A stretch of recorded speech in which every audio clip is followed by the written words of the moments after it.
Good afternoon. Welcome to Sitka National Historical Park. My name's Ann Lankena and I'm a ranger here, and I'm here to talk about the totem poles in our collection here at the park.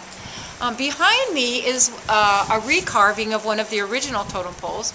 These poles were collected from villages in the Prince of Wales Island area in the southern part, the southern tip of the panhandle of Alaska.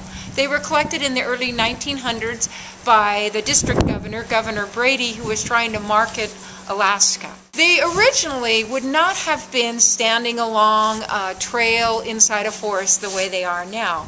Originally, these totem poles would have been standing in front of clan houses along the beach, facing the water, because the water was the main highway. It was the way that the people in southeast Alaska traveled from one village to the other. And there are different kinds of totem poles that would have been carved for different reasons. One of the most common kinds of totem pole are what we call a crest pole. And crest poles would have identified the crests of the clans of the families that lived in these houses. The Tlingit people and the Haida people and the people all over Pacific Northwest coast lived in clans, and their clans would have a crest figure, which was usually something from nature, generally an animal. So here in Sitka we have the Kiksadi clan, and they are sometimes known as the Frog clan because the frog is one of their main crest figures. We also have the Kagwantan clan, who is the wolf clan.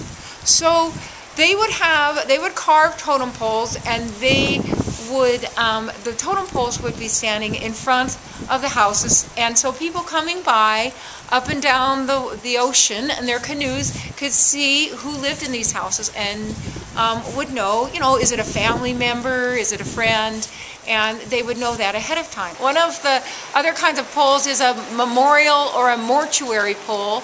A memorial pole would be carved and raised in honor of a person of high status who had died. Although originally they were called mortuary poles because there would be a bentwood box with the ashes of the dead person that would be placed inside a little opening that was carved out. That would be in back of the pole.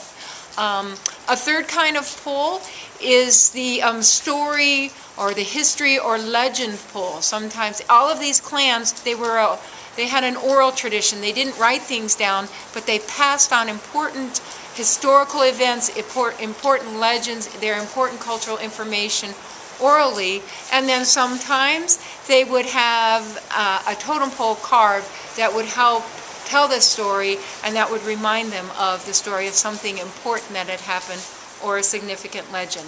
There's also something that's called the shame pole or the ridicule pole, and this is one of the unique kinds of poles, and it would be raised generally to shame someone, generally a trade or some kind of business transaction where someone didn't follow their word, or maybe the one group felt cheated. They might have a shame pole or a ridicule pole carved and raised to shame the person or to shame the group of people into honoring their commitment or making good on their words. So those are some of the different kinds of totem poles, and we actually have all four of those poles in the park. But the poles that you see on the trail, the one behind me and the other ones, are not the original poles that Governor Brady collected. When he collected them in the early 1900s, some of them were already a number of years old, and the native people just let the poles stand until they got old, and they would rot and they would fall down. They had their own life cycle just like every living thing. So the native people let them have that life cycle. So when the Governor Brady got some of the poles, some of them had some gaps, some holes, some pieces missing, some rotten wood, and he did give them to the park to be placed here, and they were originally repaired. But in the 1940s, as a part of President Roosevelt's New Deal administration, the Civilian Conservation Corps, some of the poles were recarved, and so those are some of the ones that are in our park.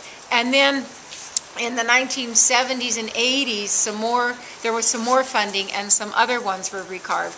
And if you recall, in the 1970s and 80s, it was a time when people were starting to connect with their past, connect with their ancestors and their heritage in many different cultures.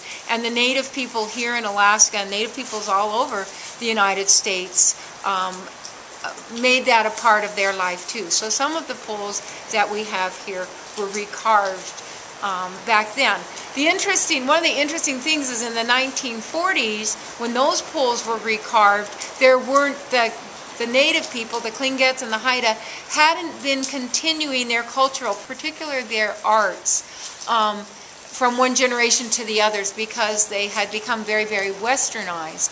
So in effect, the whole program with the Civilian Conservation Corps gave them an opportunity for young people to learn from old master carvers a craft that it was kind of maybe not dying out, but was slowing down. And so they were able to learn it, and it's still, it's happening today. We have a carver here at the Sitka National Historical Park. We have a wood carver who works here on a volunteer basis now, and he's done a number of projects. He's commissioned to do totem poles for private people and sometimes for the park. We have a totem pole here. Our latest totem pole was carved last spring, and it was raised in May to tell the history of the park, because the park celebrated its centennial, its 100th year anniversary in March of 2010. This colorful pole behind me is the pole that we call the Holding Hands totem pole, and it was raised in May of 2011 by the whole community of Sitka. It was raised traditionally. But this pole was commissioned by the Park Service to be carved to tell the story, the 100-year story of our park. So it includes all the little pieces of the things that have come to make our park historically and culturally significant to the United States and to the people here. On the very top are raven and eagle up there on top. Now, unfortunately, that's hard to see, and that's kind of a yin and yang. You know what I mean? That's a very untraditional representation. And actually, traditionally, you were only supposed to carve figures from your own clan, and so you would not, in a traditional pole, you would not have a raven and an eagle together representing the people. You might have raven representing raven who brought light to the people, raven in legends, but you wouldn't have it representing the clans along with the eagle representing the clans. You also can see there a bison, which represents the Park Service. On our arrowhead, on our crest, we have a bison. So that's what the carver chose to use to represent the Park Service. There are also a couple of things that represent the Russians here, because Sitka, and this park particularly, is where the Russians had a long-term settlement. They actually had their headquarters here, and it made a huge difference in how things have turned out today in this part of Alaska. So that's what, there is a square object which represents a possession plaque, and then a round object which represents the Orthodox Church. That's an Orthodox calendar. There's also a small version of a totem pole. It's actually a miniature version of the first totem pole that was collected by Chief Brady, Sanahide pole, and that represents the totem pole collection in our park. And then on the bottom, you have a female figure who's draped by two fish, and that represents what I call Mother Earth and the sea, which is the land and the resources here are a very important part of life and culture for the Tlingit people throughout time and still today, and they're a very important part of life and culture of people who live in Sitka today.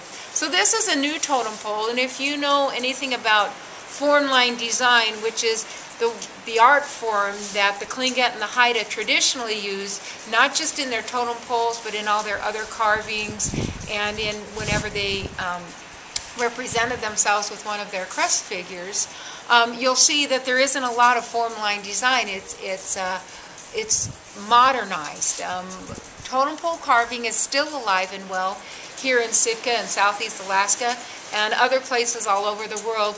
But like any other art, it has developed and it has evolved so that it stays relevant to the people who make the art and the people who appreciate it and look at it. So this is one of the newer poles, and there are new poles all over Sitka, and there are even some poles that are being carved for new reasons.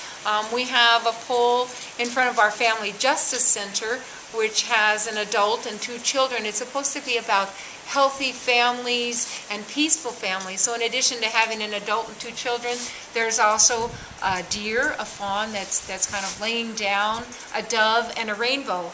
And a dove and a rainbow are something you would not see on traditional poles, but the carver who designed it went around to school children all over Sitka and asked them, what makes you think of peace? What makes you think of peaceful families? So these are some of the images he got from them. And since it was supposed to be something to represent Sitka and the families of Sitka, he wanted to include that. There's also another beautiful new pole that somebody has called the Wellbriety pole. And a woman, it was raised, I don't know, maybe, I think 2003 or so. And a woman wanted to use the traditional art of carving and the traditional idea of totem poles to help the Native community here in Sitka deal with some of the social issues. So in the course of carving the pole, they had people gather together to talk about things like chemical and substance abuse, addiction, domestic violence, and some of the other issues that the people face. And it's a very, very beautiful pole, but it has some non-traditional figures. It does have raven at the top, and that's very traditional, but then there's a shaman, and there's a medicine woman, and my favorite part is when you look closely at the medicine woman's cheek, you can see a tear that runs down. So that's something, that's just a way to show that totem poles are still relevant to the people here. They're still a part of their life and culture, but just as their lives have changed and their culture has changed, so has their art needed to change, and the way they use their art to express important cultural information.